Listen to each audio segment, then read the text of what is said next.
For a full match report on last Sunday's New York Senior Football League final, visit thelonghaulpodcast.com, where you'll also find our extended coverage of the Katie Taylor-Amanda Serrano fight, which includes a review podcast with the 42's Gavin Casey and an interview I did with Irish WWE superstar Becky Lynch at the fight's weigh-in.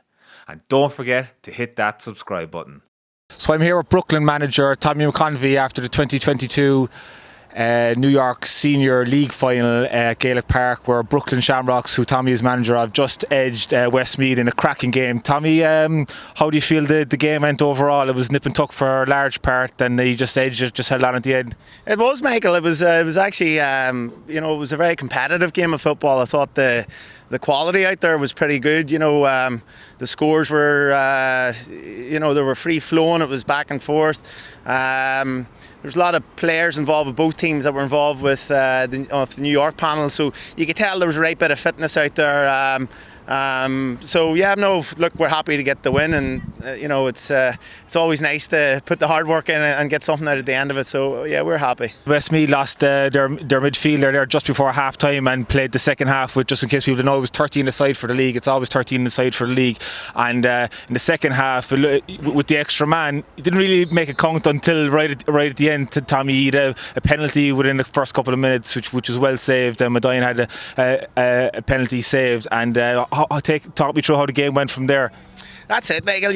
Sometimes I always feel like, when you go a man down, sometimes it's very hard to get set up, and you feel you've got that little bit of luxury, because you've got a man at the back there. But, often I find, if you do go a man down, it kind of upsets the whole rhythm of the game. And it really took us, the first 10 minutes of the second half to kind of get the grips with.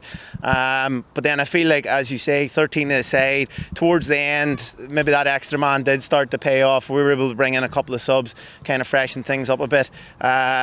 But yeah, look, we're happy anyway. Yeah, Medine, of course, on the New York panel. You have a few players on the New York panel. Alan Campbell is there. Paddy Ball was injured. Who else is there with So we have Mickey Cunningham there in nets.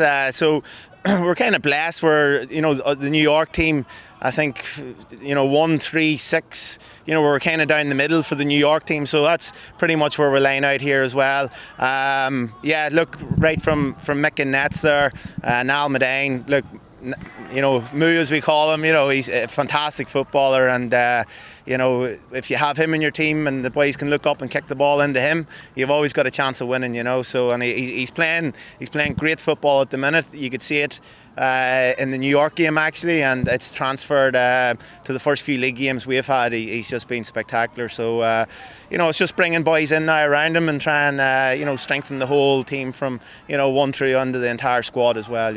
It's been you're saying you've been in a couple of finals the last couple of years. Of course, you end up from intermediate to senior 2 years ago. How big is the league, getting a league win at this early part of the season? Do you know what, Michael? It's just great for us, because we won the intermediate championship 2 years ago. So last year was the club's first year actually up in the senior levels. We actually got beat in that final last year by Barnabas by a point. But once again, it was a very, it was a very high-scoring game. So we were disappointed, but at the same time, happy that it was our first competition last year at senior level.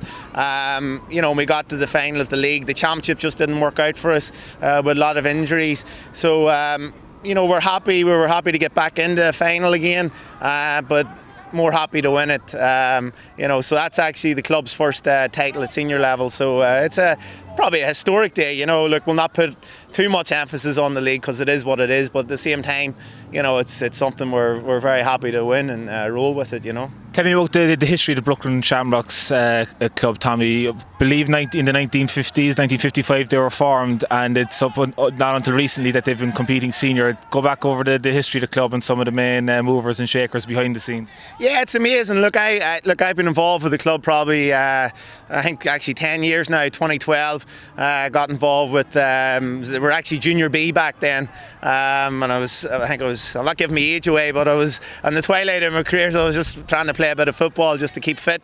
And then we've just rolled on from then. You know, it's a great club. You know, when I got involved, you know, there was Marty Rooney, Decky, McAleer, you know, there was the Lallies there. You know, they were all good lads, and you know, you weren't felt as if you were an outsider coming in, you know. So look, I got very comfortable with the lads, and you know, been kicking on from them. The club itself, yeah, I think a lot of people in New York, you maybe some of the newer people that have, you know, or that are new to New York, they don't realise how old the club is. It's you know, as you say, they were founded in 1955 down in Bay Ridge in Brooklyn. A lot of the Irish, I think, back in the 50s would have emigrated, and that's where they would have set up shop. So the football was stronger probably back then in the 50s.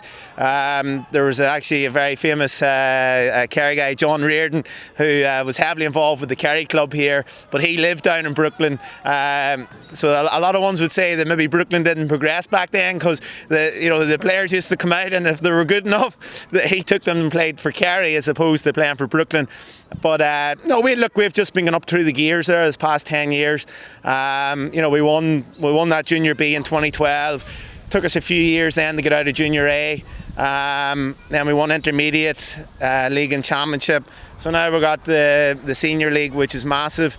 So yeah, look, I guess, you know, you have to have that thought that you want to go one step further and win a Senior Championship, which you know, it'd be great. And there's a big squad there. Of course, I'm involved as well. I got but yeah, somewhat. There's controversially. Well, there might be another podcast about that, but we'll leave it at that. Yeah, look, there's a big squad of lads. It's funny just how immigration works. As they say, back in the 50s, you know, a lot of the Irish guys would have come out. We living down in Bay Ridge. We've noticed over this past 7 or 8 years, a lot of the younger guys that are coming out, graduating, they're finding themselves living in Williamsburg or Greenpoint or around that area, Bushwick of Brooklyn. So, you know, there's a few guys, you know, there's quite a few guys live down in Brooklyn, and then a lot of guys live in Manhattan. I myself just moved out to Long Island, so it's a little bit of a longer commute for me to get here, but you know, when you have days like this here, it makes it all worthwhile, you know. Is there where do most fellas come? Like as I said, I've been involved in the last couple of weeks, but is there any county in particular? There seems to be a spread from all over the country of players, like whereas Kerry, New York, I'm involved with as well. Of course, the core is from Kerry. Is there any kind of definitive path from Ireland to Brooklyn Shamrocks, or is it just where people land? No, not at all. We don't discriminate at all. I was about to say just no Tyrone players, but we actually have a couple, so I can't even say that. But no, well, look, we'd probably, me myself, I'm from down, and you know, would probably have, I don't know, I need to count them up there, but there's probably 8 or 9 or maybe 10 lads that would be from down. So but yeah, look, all over there's a few, you know, Alan Campbell from Tipperary, with probably 4 or 5 Kerry men involved, which is great, like, you know, because you got that broad, you know, from top to bottom. Unfortunately, we have a couple of Armagh men. I'm trying to push them out of the club. They won't go anywhere. But no, they're all great lads. Look, all great lads, and we've a great team bond there. And look, we play hard, and you know, the boys enjoy themselves as well. Work hard and play hard. So. Tell me about yourself, Tommy. You said you're from Down. When did you come out here, and what do you do? What's your profession? Yeah, I came out here 2003, I guess, for 6 months, as a lot of ones do. And look, you know, you get in a bit of a routine there, and you know, you get yourself set up, and it's a hard place to leave as well. Currently, I'm an accountant, so you know, I work in the office. Look, I didn't start off in this city as an accountant. I was bartending for the first couple of years I was here. Got myself established, and you know, that's when it kicked on, and you got visas and all that carry on. But yeah, I was living around Queens most of my time there. I would say I just moved out to Long Island, so you know. And did you study here then for your accountancy exams? Yeah, well, you had to do a few extra exams, so the good thing is you're able to do a lot of that stuff online, so you know, I didn't have to actually physically go anywhere, so I was able to bullshit it a wee bit more by doing it online. Just finishing off on the GA season ahead, Tommy, it looks like Westmeath and Brooklyn will probably be thereabouts. As we said, there's a lot of New York players on the Brooklyn team, but just as many, I'd say, if not more, on the Westmeath team. So it's going to be very, very competitive this year, do you think?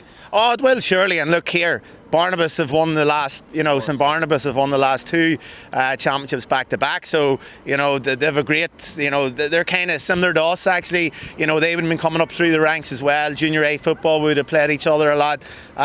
So look, they should be right there as well.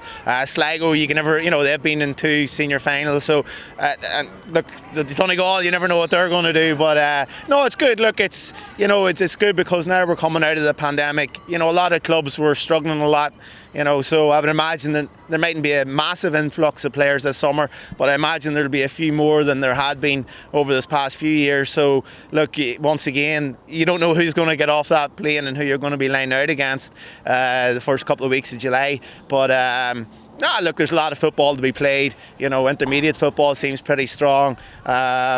There's still a lot of lads coming to New York, so I think New York, as you've seen in the county team, they're proving a lot of people wrong. So I think things are in a good spot. Yeah. You train every Wednesday. It's been for the last couple of weeks for Brooklyn, isn't it? Would that push to two days a week then going? Yeah. We usually start. After St Patrick's Day. Just the way it is in New York. It's hard to ask boys to be there. 2 nights or 3 nights from the very start, so you kind of build it up slowly, and you always use the league just as kind of a foundation. So we've been training Wednesday nights on Randall's Island from the middle of March. So look, we're at the start of May now, so we'll start to pick it up now, do Tuesdays and Thursday nights, and then we'll put in an odd Saturday morning as well, or Sunday morning, whatever works well for the boys. It's just about building momentum, and this was a good way to kind of kickstart the year. Perfect. Best of luck for the year, Tommy. Hope you win the county. Thank you very much, Dogsy. Up the cup there. All right, there we go. Oh. For a full match report on last Sunday's New York Senior Football League final, visit thelonghaulpodcast.com, where you'll also find our extended coverage of the Katie Taylor Amanda Serrano fight, which includes a review podcast with the 42's Gavin Casey and an interview I did with Irish WWE superstar Becky Lynch at the fight's weigh-in. And don't forget to hit that subscribe button.